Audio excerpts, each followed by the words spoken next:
오늘 우리에게 주시는 하나님 말씀은 창세기 37장의 말씀입니다. 창세기 37장 5절에서 11절 말씀, 저하고 여러분이 한 절씩 교독을 하시겠습니다. 창세기 37장 5절에서 11절 말씀입니다. 요셉이 꿈을 꾸고 자기 형들에게 말하며 그들이 그를 더욱 미워하였더라.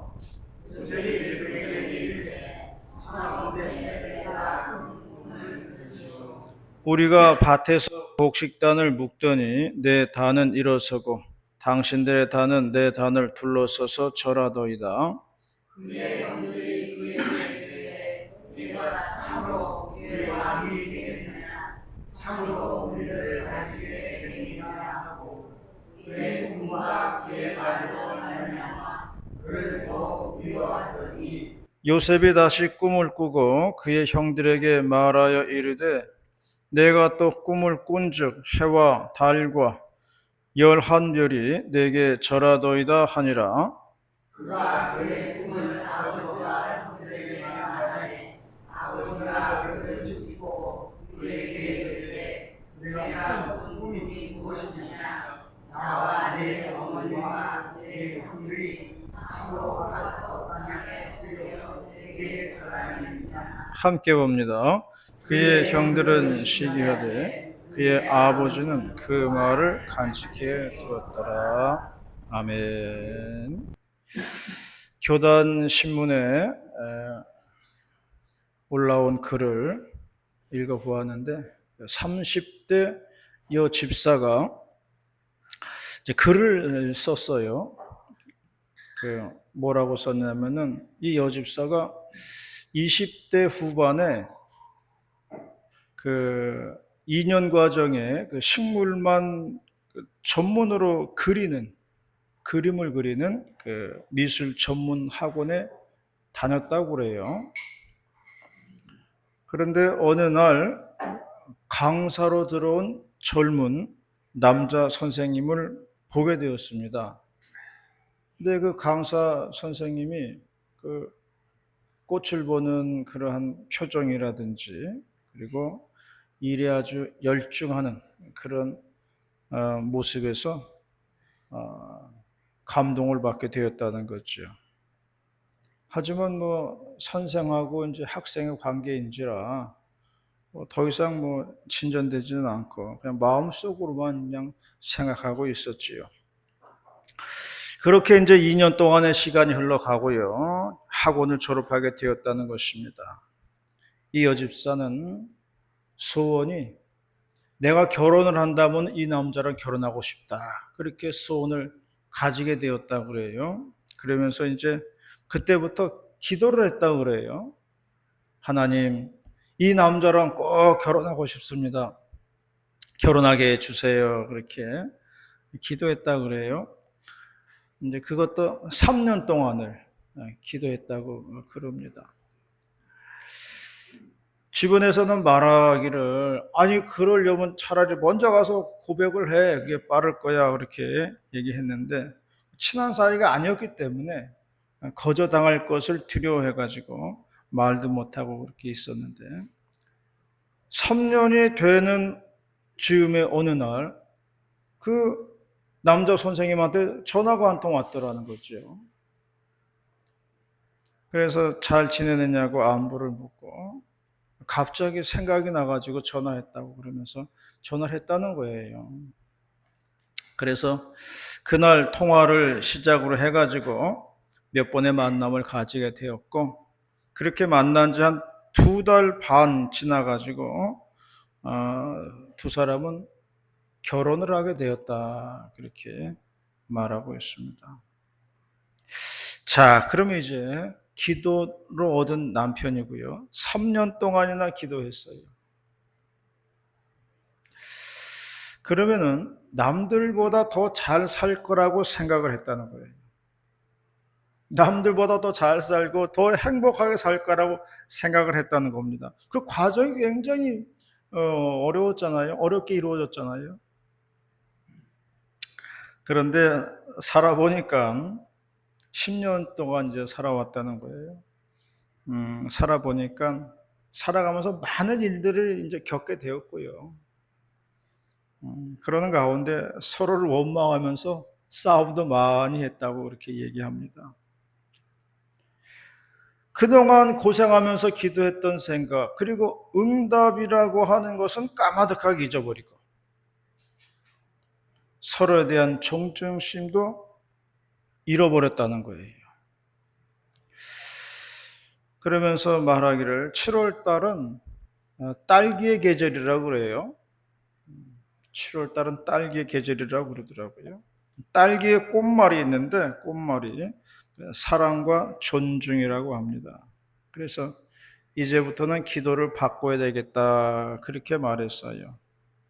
어떻게 바꾸냐면은 남편이 바뀌기를 기도하지 말고 이제부터는 서로를 존중하는 마음으로 가져야 되겠다. 내가 3년 동안 기도로 얻은 남편이고 하나님이 주신 응답이니까 그걸 잊지 말고 남편을 존중하면서 그렇게 살아야 되겠다. 하나님께 감사하면서 살아야 되겠다. 그런 이야기를 이제 쓴 거예요. 저는 그 글을 읽어보면서 뭐 잔잔한 이야기예요. 잔잔한 이야기지만은 우리 모두에게 공감이 가는 내용이다 하는 그런 생각을 합니다. 오늘 봉독한 말씀은 요셉의 꿈에 대한 이야기입니다. 오늘 봉독한 말씀 가지고 7월달 넷째 주일에 주시는 말씀을 듣고자 합니다. 첫 번째로 말씀하는 것은 꿈을 가진 자에게는 고난도 있다는 것을 말해주고 있어요. 5절 말씀을 다 같이 봉독합니다. 5절 말씀 시작. 요셉이 꿈을 보고 자기 이들에게 말하되 그들이 그를 더욱 미워하였더라. 오늘 본문에서 요셉은 자신이 꾼 꿈을 형들에게 말하고 있는 것을 볼 수가 있습니다. 요셉이 꾼 꿈은 두 가지를 이야기하고 있어요. 첫 번째로는 밭에서 곡식단을 묶는데 요셉의 곡식단은 일어서고 형들의 곡식단은 삥 둘러서 가지고 내 곡식단에 절을 하더이다. 그렇게 이야기를 했습니다. 두 번째 꿈의 이야기는 해와 달과 별 11개가 나에게 절을 하였습니다라고 말을 했습니다. 이 이야기 때문에 요셉은 형들로부터 미움을 받게 되었어요. 그리고 요셉은 고생길이 시작이 되는 것을 볼 수가 있습니다. 요셉은 형들에 의해서 애굽에 팔리게 되었고요. 간신히 보디발의 집에서 가정 총무로 발탁이 되었는데 모함을 받아가지고 감옥에를 가게 되었어요. 그런데 감옥에서 애굽 왕실의 관리를 만나게 됩니다. 요셉이 해몽을 잘해서 감옥에서 애굽의 왕궁으로 직행을 하게 되었습니다. 그러므로 요셉은 꿈 때문에 고생길이 열렸고요. 꿈 때문에 출세길도 열린 겁니다. 그러므로 꿈을 가진 자에게는 자신에게는 고난을 두려워해서는 안 된다는 거예요. 고난들은 나에게 피가 되고 살이 되게 하는 거예요. 그리고 나를 키워주는 영양분이 되게 한다는 겁니다. 제가 뭐 농사를 조그맣게 텃밭하고 있잖아요. 해보니까요. 역시 농사의 핵심은 거름에 있어요. 거름에 있는 거예요. 거름에 죽고 거름에 삽니다. 거름 왕창 주면 잘 자라는 거예요. 안 자라는 거는 안 좋기 때문에 안 자라는 거예요. 생사는 거름에 달려 있더라 하는 것입니다. 우리 믿음이 자라는 데 있어가지고 거름 같은 것이 있습니다. 그게 뭐냐면 고난이에요. 고난이 내 신앙의 거름 같은 거예요. 우리는 왜 나에게 이런 고난이 있냐고 원망하지요. 그러나 그것이 내 신앙을 키우는 원동력이고 내 인격을 키우는 원동력이라는 것을 믿으시기를 바랍니다. 그게 나를 만들어가는 거예요. 그래서 베드로전서 4장에는 이런 말씀이 있어요. 사랑하는 자들아, 너를 연단하려고 오는 불시험을 이상한 일 당하는 것까지 이상히 여기지 말라. 오히려 너희가 그리스도의 고난에 참여하는 것으로 즐거워해라. 너희가 그리스도의 이름으로 치욕을 당하면 복 있는 자로다. 영광의 영, 곧 하나님의 영이 너희 위에 계심이라. 그렇게 말씀하고 있습니다. 하나님께서는 고난당하는 자에게 성령으로 같이 하신다고 말씀하고 있습니다. 그래서 큰 종들은요, 다 큰 고난 당한 사람들이에요. 작은 종들은요, 작은 고난 당한 사람들입니다. 그래서 큰 종들은 다 큰 고난이 있고, 작은 종들은 다 작은 고난이 있고, 다 있는 것입니다. 우리가 이러한 고난들을 잘 견뎌낼 때 하나님도 이길 힘을 주신다는 것입니다. 그리고 우리가 얻는 것은 믿음의 성장, 그리고 인격의 성장, 이것을 우리가 얻게 된다는 거죠. 동방의 의인이라고 하는 욥은 세상의 고난을 다 겪었어요. 가진 재산이 다 날아갔지요. 아내가 떠나갔지요. 자식들 죽었지요. 몸에는 병이 들었지요. 이 정도면은 세상에 있는 고난이라는 고난을 다 겪은 거예요. 그런데 욥이요, 마지막에 이렇게 고백하는 것을 볼 수가 있어요. 내가 전에는 하나님을 귀로만 들었는데 이제는 내가 눈으로 봅니다. 그렇게 얘기를 해요. 사람이 눈을 뜬다는 말을 하지요. 눈을 떴다. 사람이 눈을 뜬다는 말은 어떤 일에 도통했다는 뜻을 얘기하는 거예요. 어떤 일에 도통하면 눈을 뜬다는 말을 해요. 그러므로 욥의 고백은 이제 내가 하나님에 대해서 눈을 떴다는 이야기예요. 그런 고통과 환난을 다 겪구나 보니까 내가 하나님을 향해서 눈을 떴습니다. 그 이야기를 하는 거예요. 당나귀 한 마리가 피눈물에 빠졌습니다. 당나귀가 아무리 애를 쓰고 나오려고 해도 나올 수가 없어요. 주인은 생각하기를 당나귀가 이제 나이도 많이 먹고 그랬으니 이참에 아예 피눈물에 묻을 그런 심산이었어요. 그래서 삽으로 흙을 퍼가지고 우물을 메꾸기 시작했습니다. 당나귀는 살려달라고 아우성이지요. 그런데 우물 안으로 흙이 한 삽 한 삽 들어올 때마다 당나귀는 몸을 털면서 흙을 털어냈어요. 그러던 어느 순간 당나귀는 흙을 딛고 우물 밖으로 나올 수 있었다는 이야기입니다. 자신을 묻어버리려고 하는 흙이 오히려 당나귀를 살 수 있게 만들어줬다는 거지요. 때로는 우리를 둘러싸고 있는 세상의 환경들이요, 나를 고난의 구렁텅이로 몰아넣으려고 합니다. 그러나 믿음의 사람들은요, 그것 때문에 오히려 더 강한 종들이 된다는 것을 믿으시기를 바랍니다. 꿈이 있는 자들에게는요, 고난도 찾아오는 거예요. 그래서 시편 기자는 그런 말씀했어요. 고난당한 것이 내게 유익이라. 이로 인하여 내가 주의 율례를 배우게 되었습니다. 그렇게 말씀했어요. 우리들도 시편 기자의 말처럼 고난도 내게 유익이 되는구나. 그것 때문에 내가 주의 율례를 배우게 되었습니다. 이렇게 고백할 수 있는 우리 모두가 다 되시기를 바라겠습니다. 두 번째로 말씀하는 것은 하나님이 주신 꿈은 이루어진다는 것을 말씀하고 있습니다. 11절 말씀입니다. 11절 말씀을 다 같이 봉독합니다. 11절 시작. 그의 형들은 시기하되 그의 아버지는 그 말을 안 듣게 되었다. 그 꿈의 근원이 어디인가가 중요합니다. 꿈의 근원이 어디서 나온 건지가 중요해요. 이게 하나님으로부터 온 거냐? 아니면은 이게 사람에게서 나온 거냐? 이게 중요한 거예요. 그래서 하나님으로부터 나온 꿈이라면은 반드시 이루어지게 되어 있어요. 그러나 나의 욕망에서 나온 거라면은 반드시 이루어지지 않습니다. 프로이드라는 그 학자가 있어요.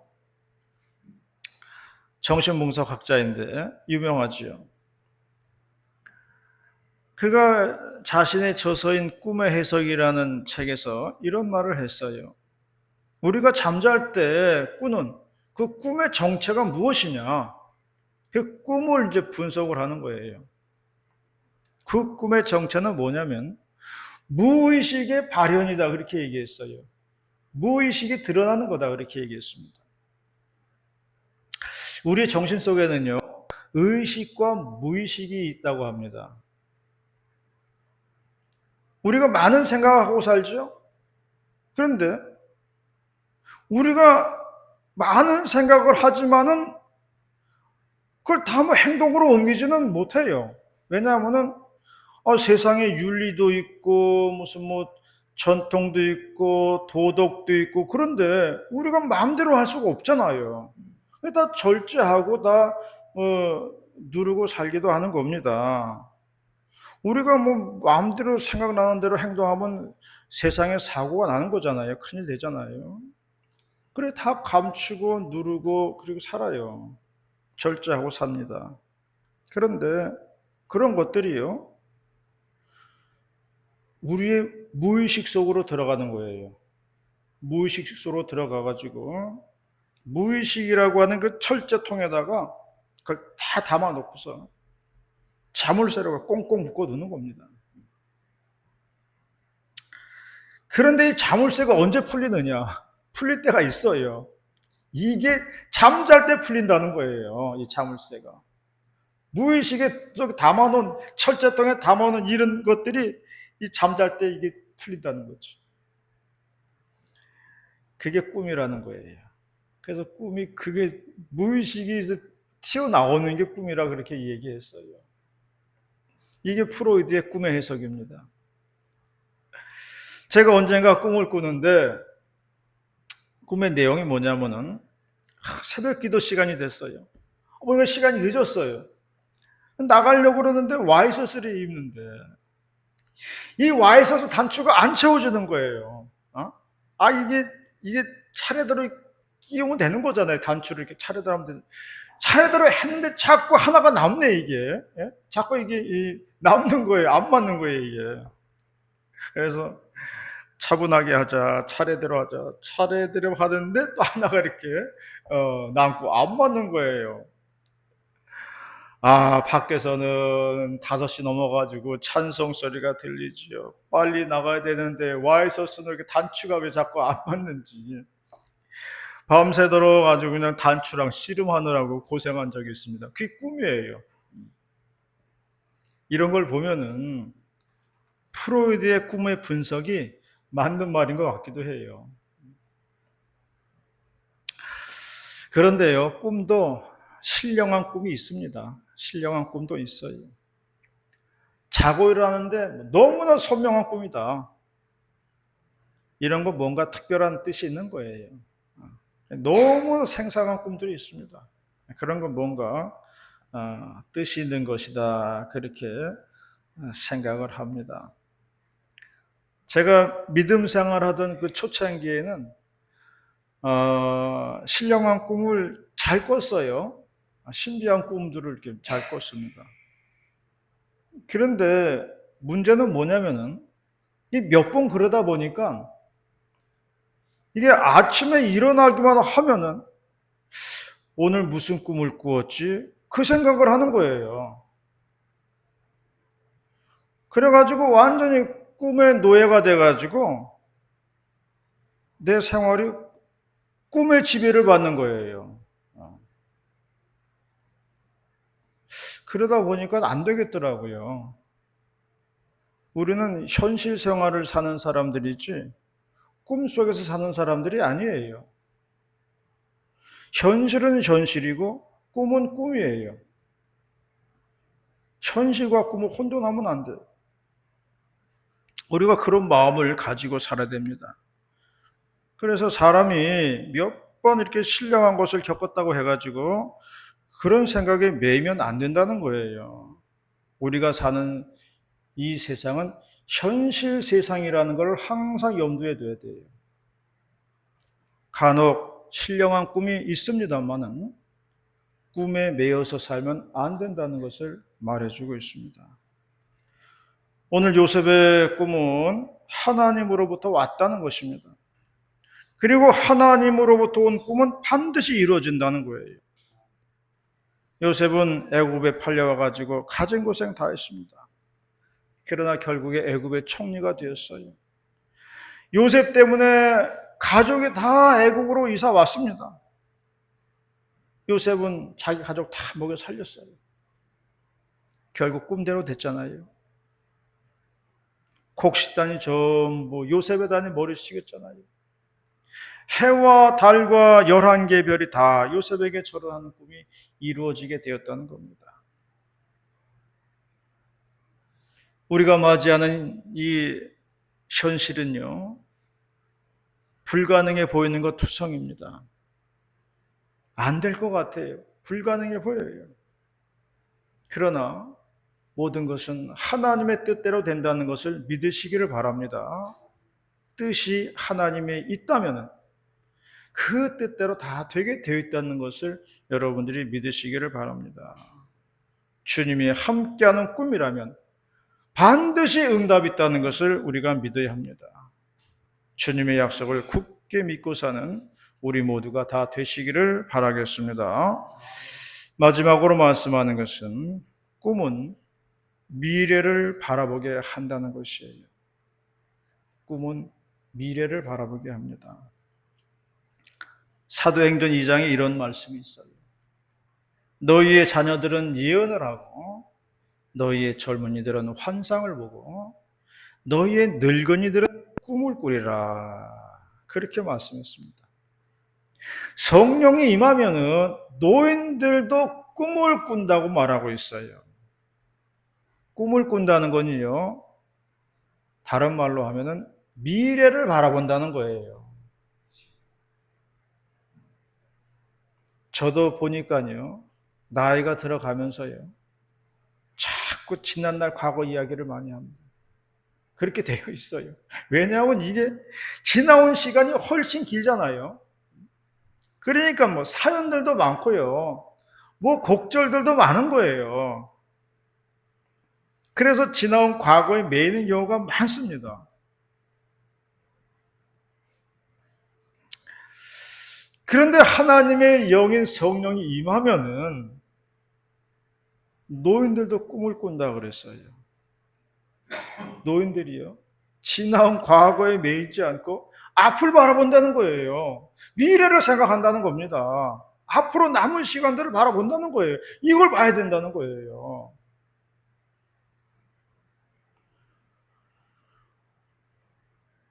그래서 꿈꾸는 자는 앞으로 달려나가게 되어 있다는 겁니다. 미래를 향해 나아가는 것입니다.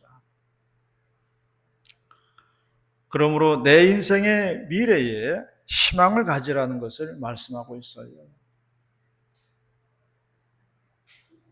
베드로하고 요한이 기도하기 위해서 성전으로 들어가려고 그랬어요. 근데 성전 미문에 안전뱅이가 하나 앉아가지고 구걸을 하고 있었다 그랬어요. 그때 베드로와 요한이 안전뱅이에게 그렇게 말했습니다. 우리를 보라. 안전뱅이가 베드로하고 요한을 쳐다보았습니다. 그때 베드로가 말했죠. 은과 금은 나에게 없다. 그 대신 나에게 있는 것으로 너에게 주노니 나사렛 예수 그리스도 이름으로 일어나 걸어라. 그렇게 말했어요. 그리고 오른손 잡아서 일으키니까 발과 발목에 힘을 얻고 뛰고 서서 걸으며 하나님을 찬송했다. 그렇게 말씀했습니다. 베드로와 요한의 첫 마디가 중요한 거예요. 우리를 바라봐라. 우리를 바라보라. 그 말했어요.